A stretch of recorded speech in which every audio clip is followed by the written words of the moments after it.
নমস্কার বন্ধুরা, সুদীপা রান্নাঘরে আপনাদের সবাইকে স্বাগত জানাই। আমি আজকের এই মাছের ডিমের বড়া বা মাছের ডিম ভাজা যা কিছুই বলতে পারেন, সেই রেসিপিটাই দেখাবো। আর এইভাবে ভাজলে খুবই ভালো লাগবে খেতে।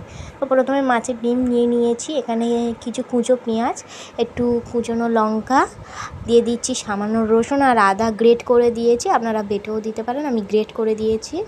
আর দিয়ে দিচ্ছি বেসন,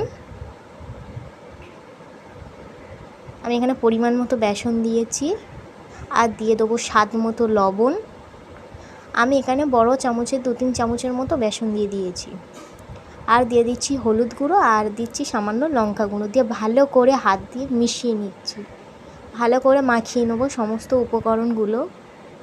তো আমার ভালো করে মাখানো হয়ে গেছে, এবার এটাকে তেলে ভেজে নেবো। তাই এখানে তেল দিয়ে দিয়েছি কড়ায়। তো তেলটা আগে মাছ ভাজা হয়েছিল, তাই তেলটা এমন দেখতে লাগছে। আপনারা সাদা তেলে কিংবা সর্ষের তেলে ভেজে নিতে পারেন, আমি সর্ষের তেলেই ভেজে নিচ্ছি।